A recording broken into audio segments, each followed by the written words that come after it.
Hai, terima kasih kerana terus setia bersama dengan kami di Apa Khabar Malaysia. Dan untuk slot ini, Zu, kita nak berbicara dan berkongsi berkenaan tentang kes forensik dan juga rekod pergigian. Kita nak mengimbas kembali kepada kejadian seperti MH17 dan juga baru-baru ini kes di Elmina. Bagaimana kita nak mengenal pasti mangsa yang tidak boleh dikenal pasti melalui DNA ini. Jadi hari ini bersama dengan kita di studio iaitu Dr. Nurhayati Jaafar, pakar pergigian forensik Hospital Kuala Lumpur HKL. Dekat dengan kita. Dekat, depan ofis ya. Apa khabar doktor? Assalamualaikum. Baik, alhamdulillah. Waalaikumsalam. Okey, first sekali doktor. Pertama sekali soalan saya nak tanya. Berbanding dengan kalau selalu kita buat pengenalan DNA ni, ada yang kata melalui darah boleh, melalui DNA boleh, lepas tu cap jari pun boleh. Betul. Lepas tu ada juga kata melalui gigi. So kenapa dikatakan gigi ni boleh mengenal pasti kita punya DNA? Apa uniknya gigi kita semua ni? Sebenarnya gigi ni unik. Ya. Sebenarnya dia sama bila kita kata forensik ataupun kenal pasti ni secara forensik, dia ada 3 scientific method yang kita panggil dia terima pakai di seluruh dunia. Bukan setakat di Malaysia, di seluruh dunia, internationally. So dia sama level dengan cap jari dan sama level dengan DNA sebenar-benarnya. Cuma dia kata DNA dan cap jari dia biological. Maknanya lahir-lahir memang unik macam tu. Tapi gigi ni dia lain sikit. Dia semakin kita membesar dan kita pergi klinik gigi kan, itu membuatkan kita bertambah unik lagi. Ya. So dia akan menjadi lebih unik kalau setiap kali kita pergi klinik gigi dan buat rawatan. Jadi uniknya setiap orang ni gigi yang berbeza-beza identitinya, doktor. Jadi mungkin ini satu yang penting juga kita nak tahu apa peranan doktor pakar pergigian ni, terutamanya lah melibatkan kes-kes forensik yang tadi kita sebutkan kepada mangsa yang tidak dapat dikenal pasti identitinya itu. Okey, bila kita ada kes, katakan kita ada kes dan diperlukan pengenalan pastian mangsa tersebut dan biasanya nanti pihak polis akan hantar mayat tersebut kepada mortuary lah ke Jabatan Forensik dan nanti akan kita panggil tiga cara kita akan guna pakai untuk kenal pasti. So DNA, ambil dia punya darah atau tulang. Lepas tu kita ambil juga cek gigi dia untuk kita tengok rekod dia yang ada ke apa benda. Lepas tu cap jari kalau dia masih lengkap, orang kata soft tissue ada lagi, jari ada lagi, boleh pakai lagi. Tapi kalau tak ada, dan kita tak boleh nak buat apa kan. So dia akan guna salah satu cara untuk kita kenal pasti. So bila kita terima tu, kita akan pergi buat pemeriksaan. Okey. Sebenarnya doktor, rekod pergigian kita ni sejak seawal bila kita direkodkan? Kalau seingat saya dululah waktu sekolah rendah kita akan ada daripada Kementerian Kesihatan datang cek gigi kita. Adakah seawal itu rekod pergigian kita dah disimpan? Dia rekod ni satunya dia dynamic sebab dia berubah ikut umur dan juga kita punya sekolah kan. Masa kecil memang kita pergi daripada umur lahir sampai ke 3 tahun, toddler kita panggil. So yang tu dia hanya datang untuk pemeriksaan, minta ibu bapa bawa. Lepas tu tadika dia ada isu lain, nanti mungkin ada klinik gigi yang datang kat situ bergantung pada tadika mana pergi. Sekolah rendah dan sekolah menengah sekolah kerajaan memang akan dibuat pemeriksaan di sekolah. So rekod tu dia berbeza dan daripada kecil kan gigi susu. Lepas tu dia akan luruh, lepas tu nanti gantikan gigi kekal. So dia punya rekod pun akan berubah mengikut masa seseorang tersebut. Dan dewasa tu dia tanggungjawab sendiri dah. Tak ada orang paksa dia untuk cek gigi ke apa kan. Itu kena atas usaha sendiri. Bercakap tentang rekod gigi pergian juga doktor, yang mungkin ada juga rekod pergigian yang tidak lengkap. Jadi mungkin bagaimana keadaan itu dikenal pasti, komen doktor? Itulah sepanjang saya punya pengalaman saya bekerja dalam bahagian ini, memang kita ada isu berkenaan dengan rekod pergigian tak lengkap. Dan tak lengkap satu, dan juga family members tak tahu dia pergi klinik mana. Betul. Ya, bila kita katakan kata ada satu mayat, lepas tu kita kata kita rasa dia presumed identity adalah nama seseorang tu kan. So keluarga dia akan datang, boleh kata kita mungkin ini adalah ahli keluarga awak, dan dia akan minta dia datang ke mortuary dan untuk tanya soalan berkaitan dengan mangsa tersebut. Klinik gigi mana, dia kata dia tahu keluarga dia yang tu memang pergi klinik gigi tapi dia tak tahu kat mana. So kita ada missing link kat situ. So untuk rekod pula, kalau misalnya kita tahu dia kata dia pergi klinik tu, tapi bila kita pergi klinik tu rekod tak lengkap.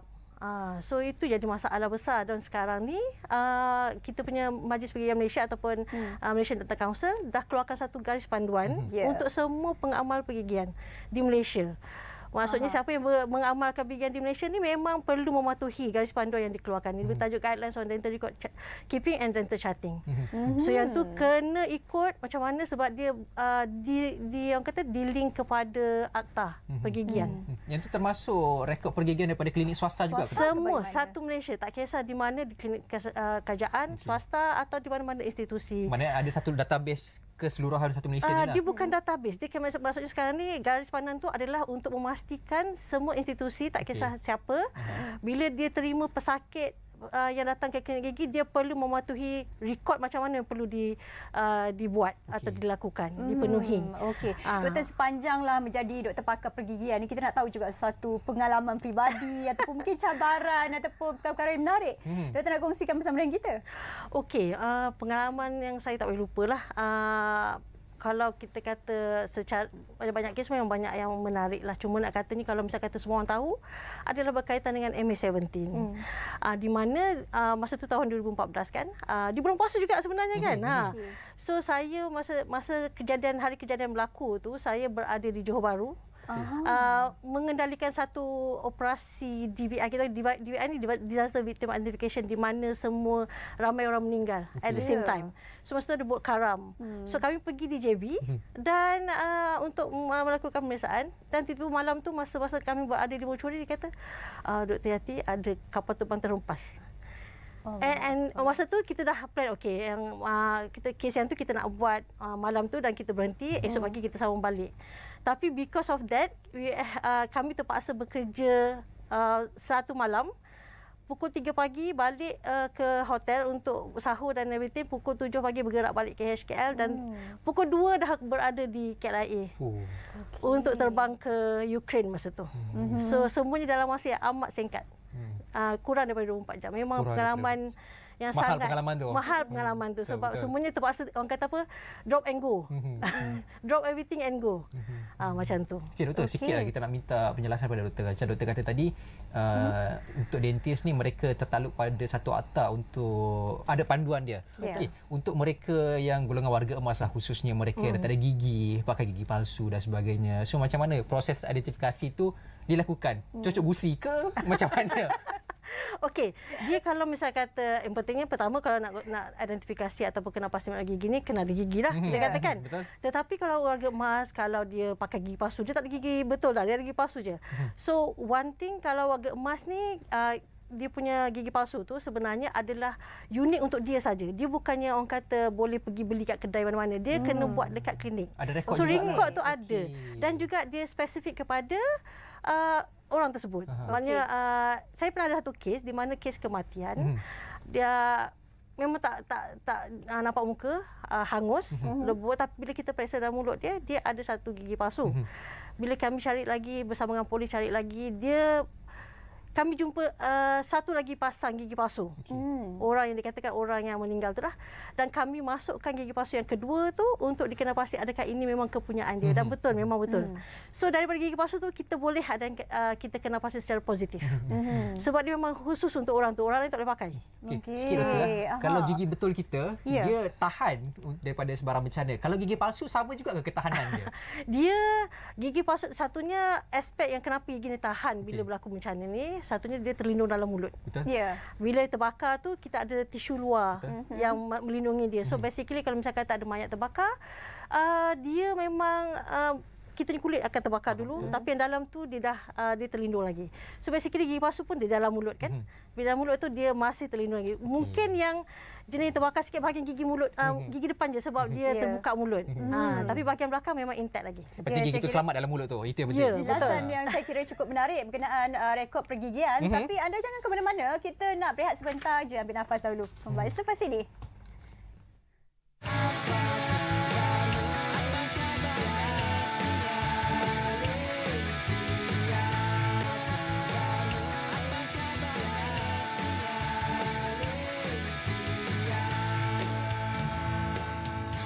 Baik, bertemu kembali Forensik Kepentingan Rekod Pergigian masih lagi bersama dengan tetamu kita Dr. Nurhayati Jaafar. Doktor, kita dah bersembang berkaitan dengan rekod pergigian dan sebagainya.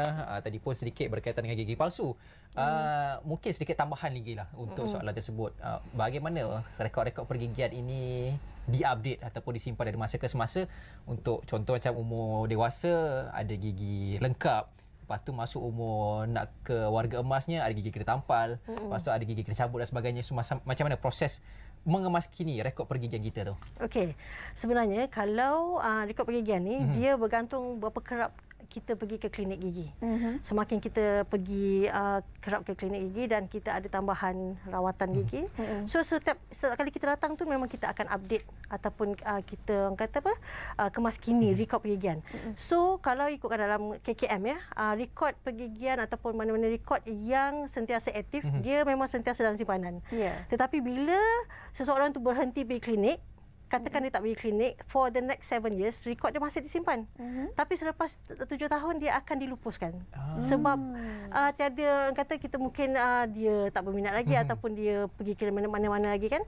So basically itu adalah kita punya limitation lah. Lepas 7 tahun memang akan simpan. Tapi berbanding dengan klinik swasta, walaupun kita 7 tahun boleh dilupuskan, tapi kebanyakan klinik swasta dia masih simpan lagi.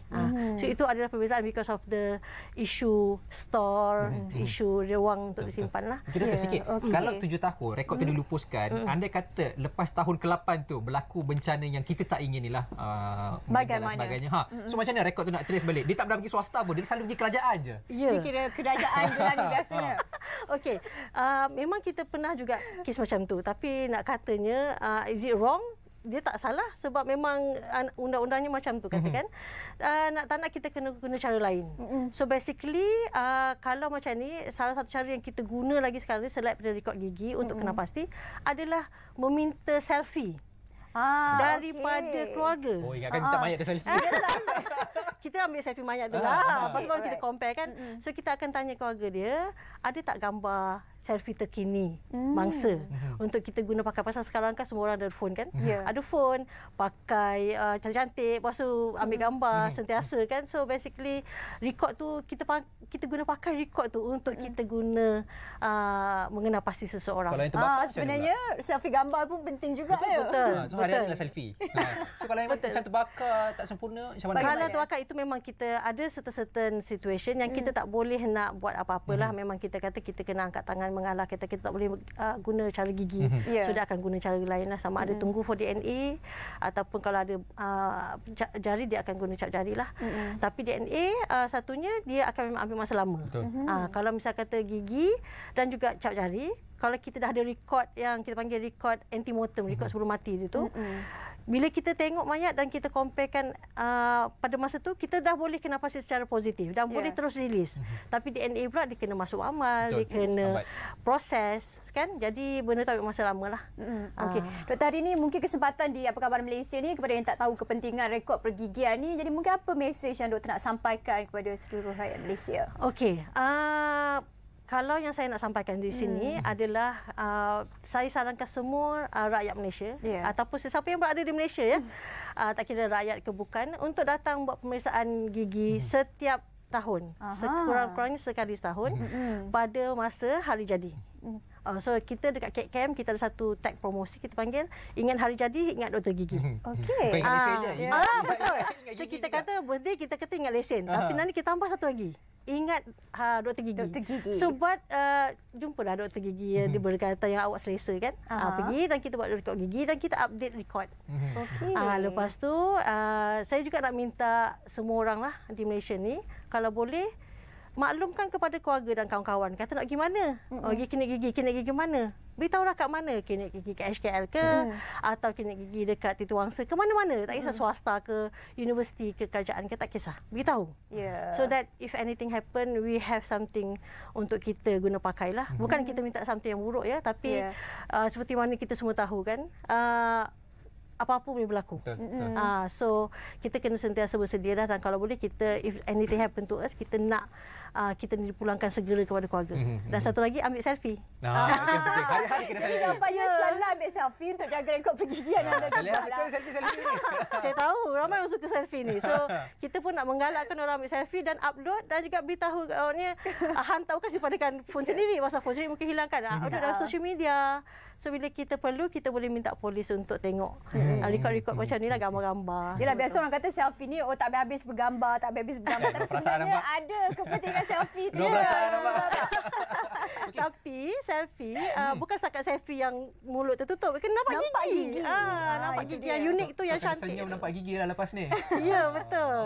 Doktor, di sebalik kerjaya sebagai seorang forensik pergigian, tadi kita sempat sembang, banyaknya datang daripada dentist. So sebenarnya mereka yang menawarkan diri, aku nak jadi doktor pergigian, nak join forensik ni, sebenarnya demand dia macam mana doktor tengok? Okey. Sepanjang servis lah. Sepanjang servis sebab saya merupakan yang pertama dalam KKM lah yang buat bidang ni. Daripada mula-mula tu memang susah sikit nak cari siapa yang suka buat forensik. Orang tak ingat pun, tak tahu pun. Orang tak tahu pun pasal kita punya orang kata apa, tak terbentang luas masa tu, tak tahu. Tapi bila selepas daripada kejadian MA17, mula tu sebelum kita adalah Datu kan 2013. Lepas tu orang dah start buka mata sikit. Tapi bila MA17 tu betul-betul orang buka mata dan tahu, oh, rupanya memang gigi ni sangat penting. Dia sama level dengan DNA dan cap jari. So basically lepas tu saya punya permintaan untuk doktor-doktor baru ni untuk datang dan bekerja bersama-sama tu memang tak putus tangan. Memang sentiasa akan ada yang datang. Macam sama-sama dengan saya lah, orang kata tak normal kot.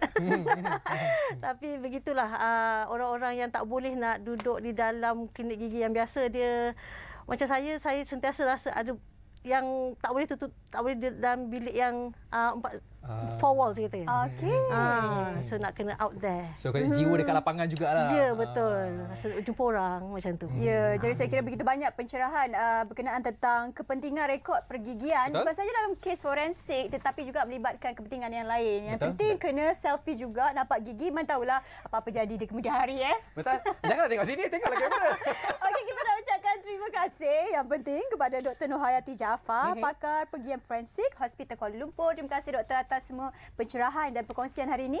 Sama-sama. Dan terima kasih juga kita ucapkan kepada anda atas kesetiaan bersama 1 jam daripada jam 9 hingga ke sekarang ini. Ya, betul. Atas kesetiaan bersama dengan kami menonton Apa Khabar Malaysia. Banyak topik kita hari ini berkaitan dengan Al-Quran, lepas tu rekod pergigian, harapnya ia memberi manfaat lah kepada anda. Jangan sedih-sedih. Malaysia kalah 2-0 pada Oman, jangan sedih. Selamat meneruskan ibadah puasa anda hari ini. Yang penting terima kasih juga kesetiaan selama 1 jam bersama Salihah dan juga Izzy. Jangan lupa kami kembali lagi esok bersama rakan tugas yang lain. Saya Izzy Yusof. Saya Nur Salih Azmi. Sehingga berjumpa lagi. Assalamualaikum.